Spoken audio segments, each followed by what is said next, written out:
সাহাবারা নবীজিকে প্রশ্ন করতেন, হে নবী মুহাম্মদ, আপনি বলুন কিয়ামত কখন হবে?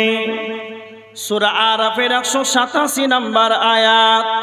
ইয়াসআলুনাকা আনিস সাআতি আইয়ানা মুরসাহা, হে নবী আপনি বলেন কিয়ামত কখন হবে?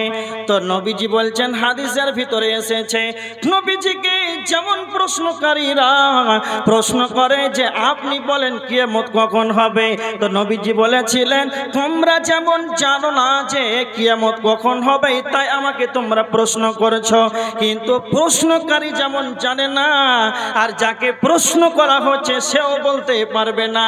তার মানে নবীজিকে যে প্রশ্ন করা হচ্ছে কিয়ামত কখন হবে, তো নবীজি নিজেও জানতেন না কিয়ামত কখন হবে। তখন আমার আল্লাহ ওহী নাজিল করলেন, সূরা আরাফের 187 নম্বর আয়াত, হে নবী মুহাম্মদ তুমি বলে দাও, কুল ইন্নামা ইলমুহা ইনদা রাব্বি, কিয়ামতের জ্ঞান স্বয়ং আল্লাহর কাছেই রয়েছে, কে ব্যাপারে কারো জানা নাই। তার মানে কিয়ামত কখন হবে এটা কারো বলার ক্ষমতা নাই।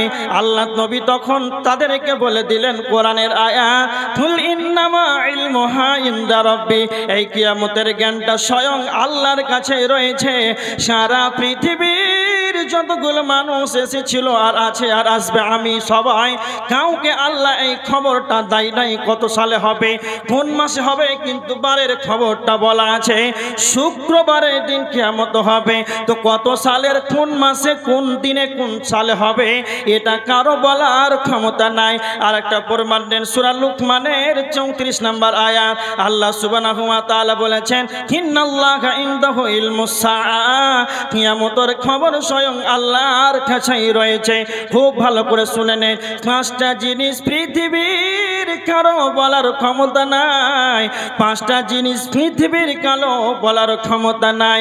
কিয়ামত কখন হবে এটা কেউ বলতে পারবে না, কখন বৃষ্টি হবে এটা কেউ বলতে পারবে না, মহিলাদের রেহমে সন্তান ছেলে নামে এটা কারো বলার ক্ষমতা নাই।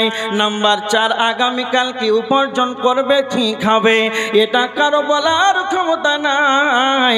নাম্বার 5, তাদেরই নাফসুম বিআইয়ি আরদিন তামুত, আগামীকালকে কোথায় মরবে, আমি আপনি কোথায় মরব, কোন জায়গাতে মরব এটা কারো বলার ক্ষমতা নাই। তার মানে এই পাঁচটা জিনিস পৃথিবীর কেউ জানে না। তো আমার আল্লাহ বলেছেন কোরআনের ভিতরে সূরা আল আনআম, সূরা আল আনআমের 59 নম্বর আয়াতের ভিতরে আল্লাহ বলেছেন, ওয়া ইনদাহু মাফাতিহুল গায়বি লা ইয়ালামুহা ইল্লা হু, আমার আল্লাহ বলছেন অদৃশ্যের চাবিকাঠি স্বয়ং আমার কাছেই রয়েছে। তার মানে গায়েবের খবর আল্লাহর কাছে রয়েছে, গায়েবের খবর বলার পৃথিবীর কারো ক্ষমতা নাই।